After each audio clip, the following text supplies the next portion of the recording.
Alors pour continuer dans notre lignée de petits exercices sympathiques, on va faire ceci. Ça peut être un lien de menu par exemple, ça peut être voilà, un élément de menu assez sympa, où on va avoir cet effet en dessous qui va se créer, on va créer ça avec les pseudo-éléments. Donc là je vais juste réduire un peu et on va enlever tout ça. Code source disponible dans la description de chaque vidéo.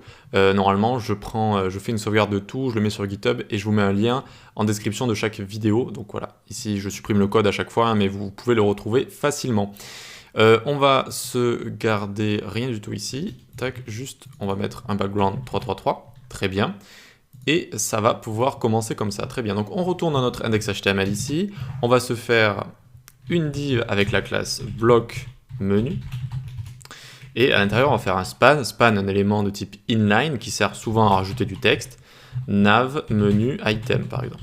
Alors ce petit effet je le sors directement d'un de mes sites, j'avais créé cet effet, et je l'aime beaucoup, je le crée assez souvent. Je l'avais montré dans une formation également, et donc je vais vous montrer comment on fait tout ça facilement. Donc en général, évidemment, j'en ai plusieurs blocs comme ça pour tous les éléments de la navigation, mais je vous montre comment en faire un, et vous pouvez le mettre partout. Donc en dessous du body, ici on fait bloc menu, on va s'occuper de ce bloc. Eh bien, hop, pause absolute, vu que j'ai envie de centrer tout ça encore une fois. Top 40%, left 50%, et transform translate,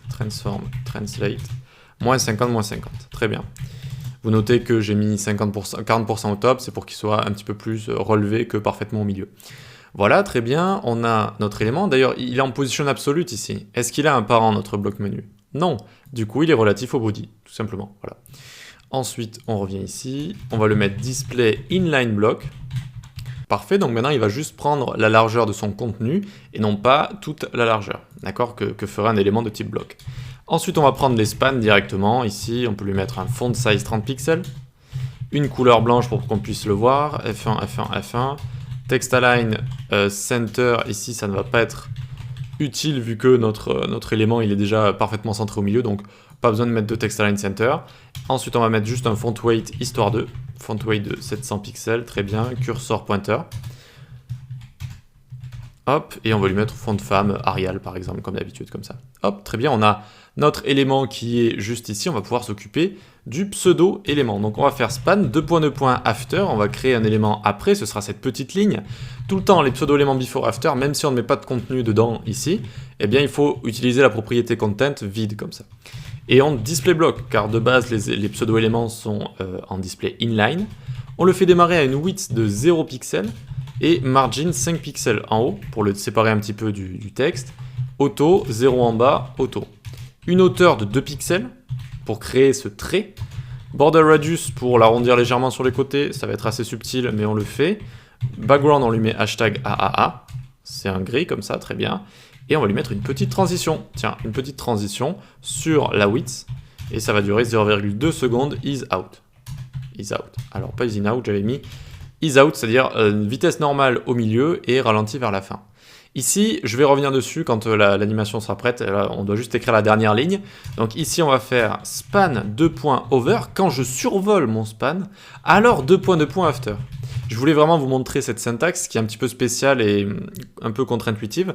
Ça veut dire ici, quand on va over notre span, alors on va styliser notre after et on va lui mettre une width de 100%.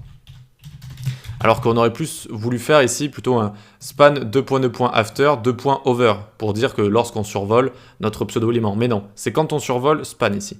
Et voyons voir, je survole, et ça me fait cette animation qui est plutôt cool. Moi je l'adore, hein, j'adore cette petite animation. Et j'ai plusieurs choses à vous dire sur cette animation. Déjà, elle démarre au milieu.